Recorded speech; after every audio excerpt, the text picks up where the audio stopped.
Hi friends, welcome back to my channel Sipra's vlog और मैं हूँ Sipra. Hope you guys are doing good. So friends, आज का मेरा टॉपिक है पोस्ट पैटर्न डिप्रेशन। मुझे लगा ये वाला टॉपिक भी इम्पोर्टेंट है आप लोगों के साथ डिस्कस करना, जो कि रिलेटेड टू प्रेगनेंसी है।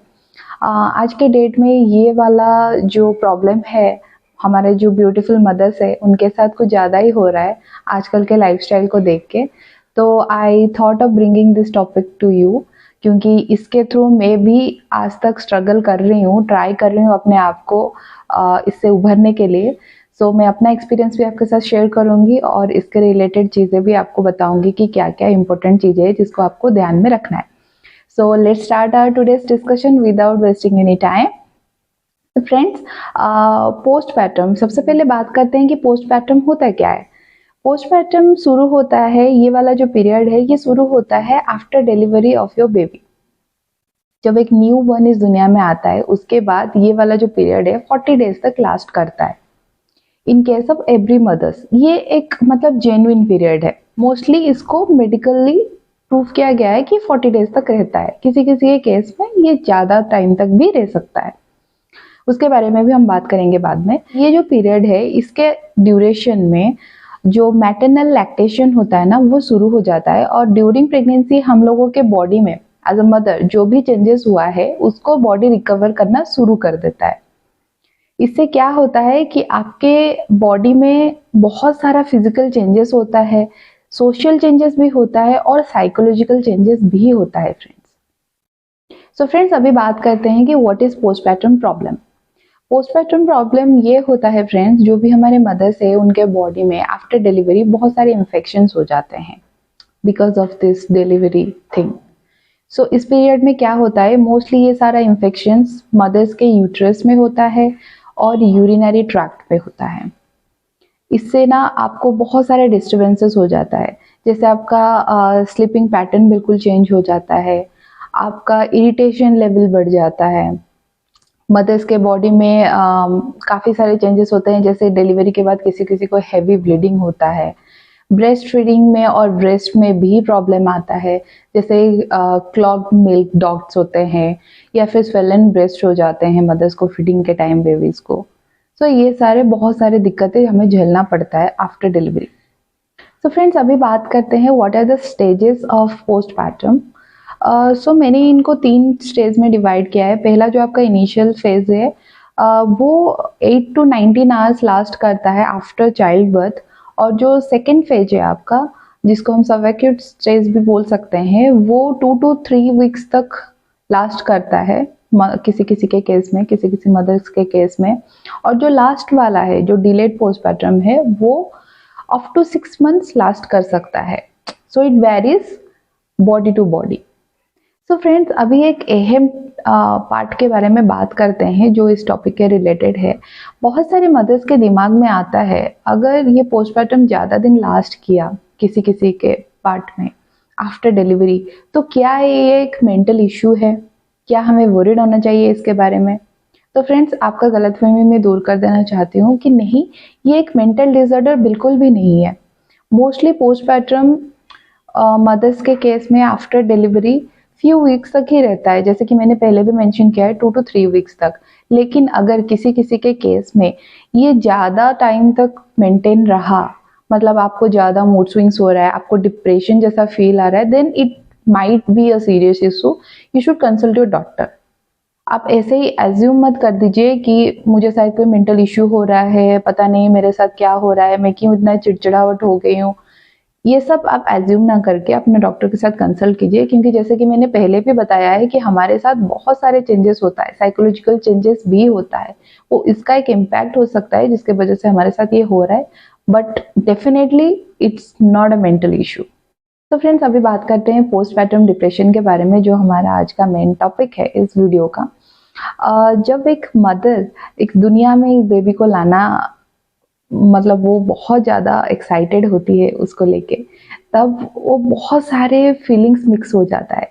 मतलब आप एक एक्साइटमेंट, जॉय के इमोशन से लेके फियर और एंजाइटी तक भी पहुंच जाते हैं कि कोई कोई मदर्स। ये सब जेन्युइन है, लेकिन इसको छोड़ के कुछ ऐसा भी होता है किसी किसी मदर्स के केस में जो आप कभी एक्सपेक्ट करना नहीं चाहते हैं, and that is depression, which is called as postpartum depression, जो आफ्टर डिलीवरी शुरू होता है।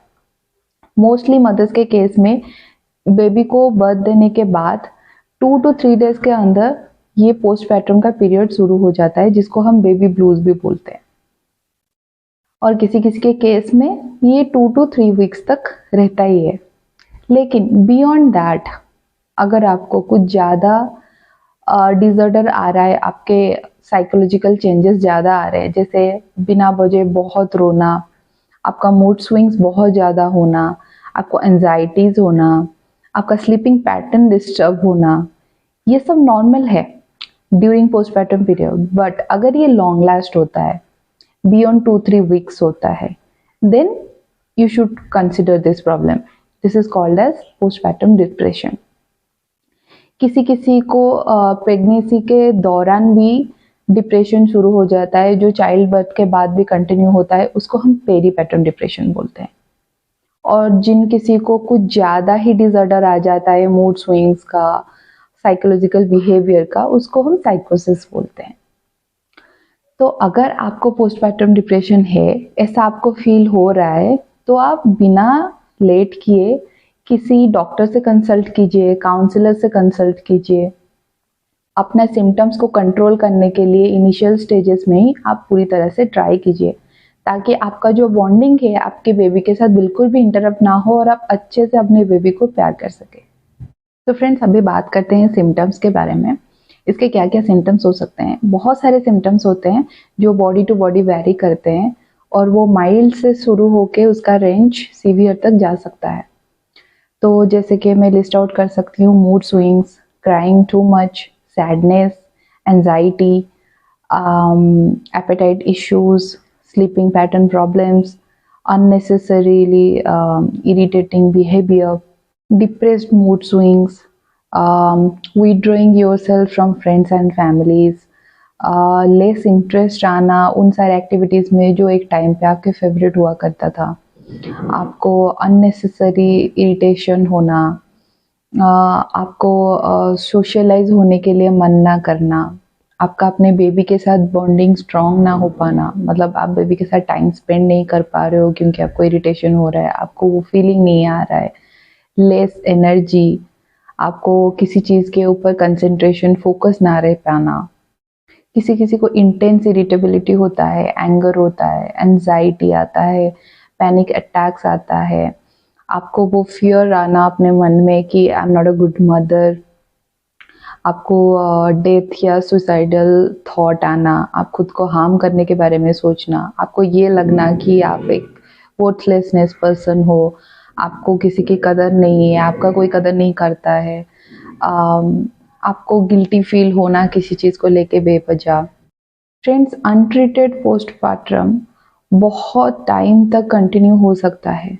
तो जब भी आपको ये सिम्टम्स दिखे, आप अपने डॉक्टर से कंसल्ट कीजिए और इनिशियल स्टेजेस से ही अपने बॉडी को क्योर करने के लिए ट्रीटमेंट शुरू कर दीजिए, क्योंकि ये लॉन्गर टाइम तक कंटिन्यू रहेगा तो इम्पैक्ट आपके बॉडी के ऊपर बहुत नेगेटिवली आएगा।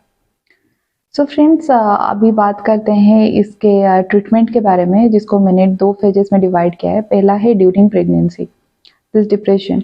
अगर आपको प्रेगनेंसी के टाइम से ही ये वाला डिप्रेशन शुरू हो गया है तो आप अपने काउंसलर से कांटेक्ट कीजिए। वो आपको रिकमेंड कर सकते हैं कोई थेरेपी, कोई भी काउंसलिंग। वो आपको डिप्रेशन के रिलेटेड कुछ क्वेश्चनर स्क्रीनिंग के लिए अटेंड करने के लिए बुला सकते हैं, जिससे पता चल जाएगा आपको एक्चुअल में वो डिप्रेशन का सिम्टम्स है कि नहीं।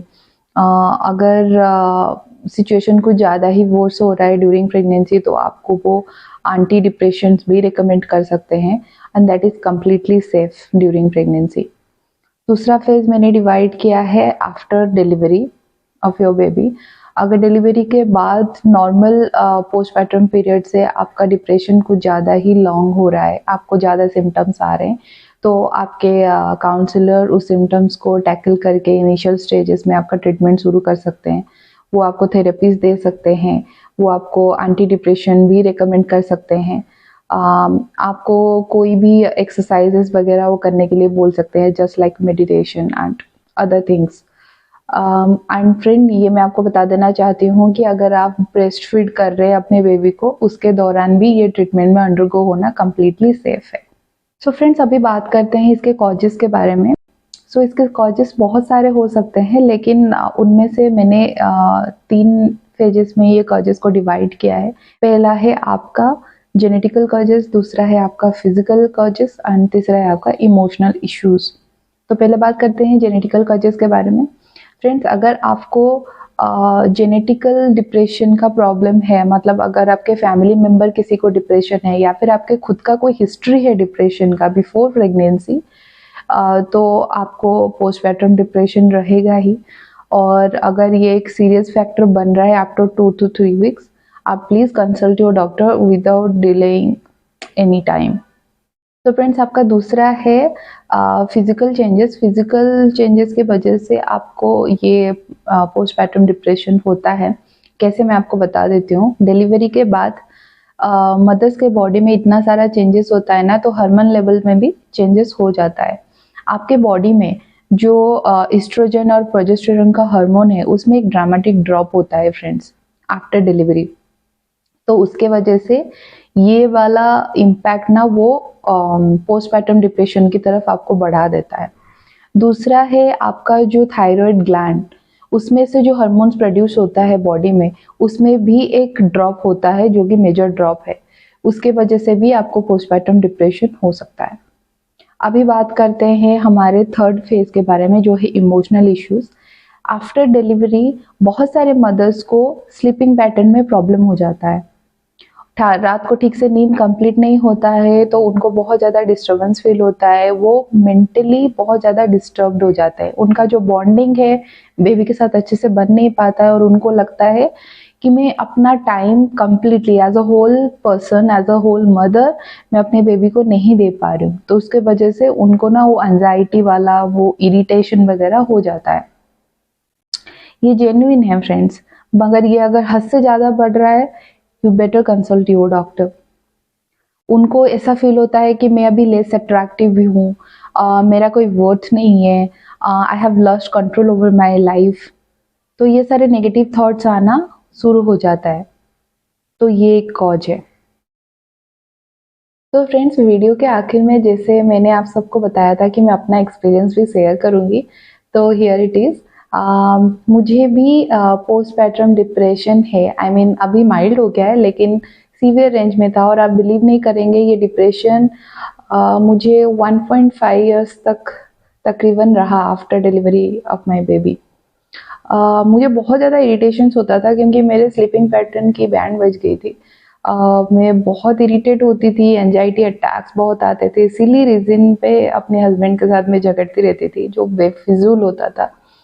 और मैं मतलब अपने बेबी के ऊपर बिल्कुल कंसंट्रेट नहीं कर पाती थी। मुझे लगता था मतलब एक बहुत बड़ी रिस्पॉन्सिबिलिटी आ गई है और मैं तैयार नहीं हूँ, पता नहीं मैं कैसे टाइम दूँगी, इतना चिढ़ रही हूँ, अपने बेबी के साथ कुछ ना कर दूँ, अपने आप को हार्म ना कर दूँ। तो ये सब सिम्टम्स जब ज़्यादा बढ़ गए, तब मैं सबसे पहला जो काम किया, अपने गायनेकोलॉजिस्ट को कॉल की, उनको पूछी कि ये हो रहा है। तो उन्होंने बोला ये नॉर्मल है, लेकिन अगर तुम्हें ज़्यादा हो रहा है तो तुम सुबह उठ के मन हो ना हो एटलीस्ट 30 मिनट्स योगा करो, थोड़ा मेडिटेशन करो, थोड़ा बाहर निकलो, दूसरों के साथ घुलो मिलो, तुम्हारा जो फेवरेट चीज़ें हैं उनमें इंटरेस्ट लाने के लिए ट्राई करो। तो मैं क्या की, अपने आप को एंगेज करने के लिए कुछ तरीका सोची। जो भी हॉबीज़ मेरा है, आई मीन मुझे लिखना पसंद है, तो मैंने लिखना शुरू किया। मैं पोएट्रीज लिखती हूँ।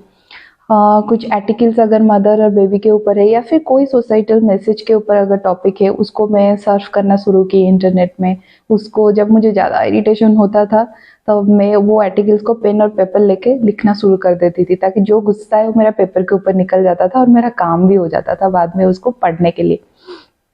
मैं अपना फेवरेट म्यूज़िक सुनना शुरू की ईयर प्लग डाल के। मुझे जब भी टाइम मिलता था, मैं 10-15 मिनट के लिए ही सही नैप ले लेती थी, ताकि थोड़ा माइंड रिलैक्स रहे मेरा। अपने जो फेवरेट शोज़ है, मूवीज़ है, वो मैं देखी। और 24 आवर्स में से कुछ टाइम, मतलब एटलीस्ट 2 आवर्स जो है वो मेरा मी टाइम रहता है।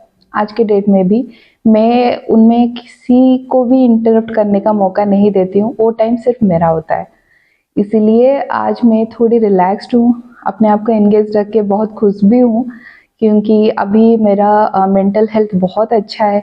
मैं बिल्कुल भी इरिटेट नहीं होती हूँ, और मेरे बेबी के साथ मेरा बॉन्डिंग बहुत स्ट्रांग हो गया है पहले से भी।